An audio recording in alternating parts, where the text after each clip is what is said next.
लालू प्रसाद यादव, तेजस्वी यादव और राबड़ी देवी पर आरोप तय हो चुके हैं दिल्ली के राउज एवेन्यू कोर्ट में। आज इस मामले में फैसला आना था और जिस तरह की खबरें इस वक्त निकलकर सामने आ रही है, चुनाव से पहले लालू परिवार को बड़ा झटका। बड़ी खबर इस वक्त आपके सामने, आरोप तय हो चुके हैं लालू प्रसाद यादव पर, तेजस्वी यादव पर और राबड़ी देवी पर। ये तीनों आरोपी थे लैंड फॉर जॉब मामले में दिल्ली के राउज एवेन्यू कोर्ट पर। सबकी नजरें टिकी हुई थी, आज इस मामले में फैसला यहां पर आना था।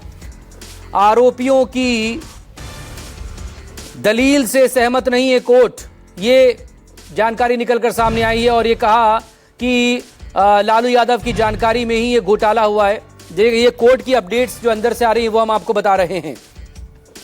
ये बड़ी टिप्पणी है, फैसला सुनाते वक्त, आरोप तय करते वक्त ये बड़ी टिप्पणी है कोर्ट की तरफ से, जो कोर्ट ने कहा है आरोपियों की दलील से सहमत नहीं। कम कीमत पर जमीन मिली है आरोपियों को। सीबीआई ने सबूतों की एक चेन बाकायदा पेश की है। यह भ्रष्टाचार से जुड़ा मामला है। और देखें, ये एक बड़ी खबर इस लिए भी क्योंकि बिहार में विधानसभा चुनाव की तारीखों का ऐलान हो चुका है और इस सबके बीच आरोप तय हुए हैं लालू परिवार पर। आरजेडी जो कि मुख्य विपक्षी पार्टी है, उसी आरजेडी के सबसे बड़े नेता, सबसे बड़े परिवार पर यह आरोप तय किए गए हैं। तो चुनाव में अब जाहिर तौर पर जो विपक्षी हैं, प्रभाकर मिश्रा मेरे सहयोगी इस वक्त हमारे साथ जुड़ चुके हैं कोर्ट से। Prabhakar, now over to you, detail आपसे चाहेंगे जो आरोप तय हुए हैं उसकी। देखिए, एक ये कानूनी प्रक्रिया है जिसमें ट्रायल के पहले की प्रक्रिया है। ये सीपीसी घोटाले में जो कथित घोटाला है उसमें लालू प्रसाद, राबड़ी देवी, तेजस्वी यादव, इन पर आरोप था कि जब लालू प्रसाद यादव रेल मंत्री थे उस समय आईआरसीटीसी के होटल्स के रखरखाव के लिए का ठेका जिन कंपनियों को दिया गया था, उन कंपनियों से बदले में जमीन ली गई थी। और सीबीआई ने कहा था, सीबीआई ने जांच में कहा कि सीबीआई के पास पुख्ता सबूत है। तो आज इसी मामले पर चार्ज फ्रेम हुए हैं और इसको आम आदमी की भाषा में अगर समझा जाए तो चार्ज फ्रेम का मतलब ये होता है कि जो जांच एजेंसी ने जांच के बाद कोर्ट को कन्विंस किया कि इन पर जो आरोप लगाए गए हैं उसके पक्ष में हमारे पास पुख्ता सबूत है।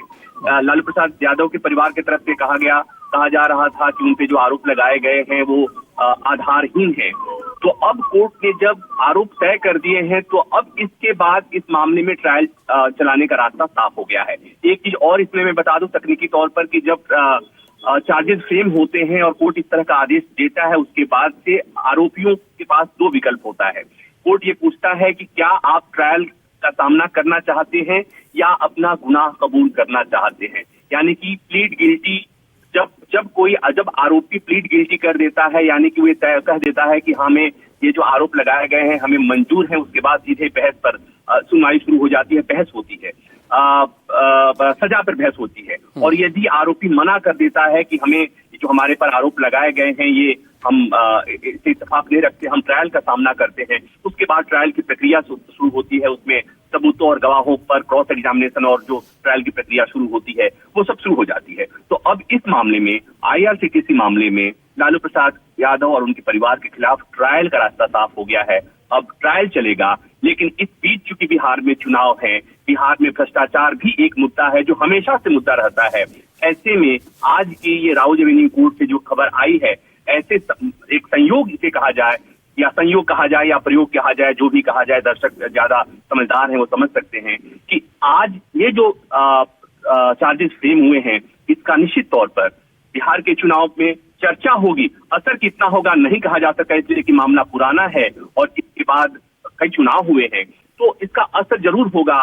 बिहार चुनाव फिर भ्रष्टाचार और आईआरसीटीसी घोटाले की चर्चा फिर तेज होगी, करप्शन का मामला फिर उठेगा। लेकिन इस बीच यह है कि एक तकनीकी एक स्टेज था इस मामले में, जो उस स्टेज को पार किया गया। अब इसके शुरू होगा लालू प्रसाद यादव, राबड़ी देवी और उनके परिवार के खिलाफ।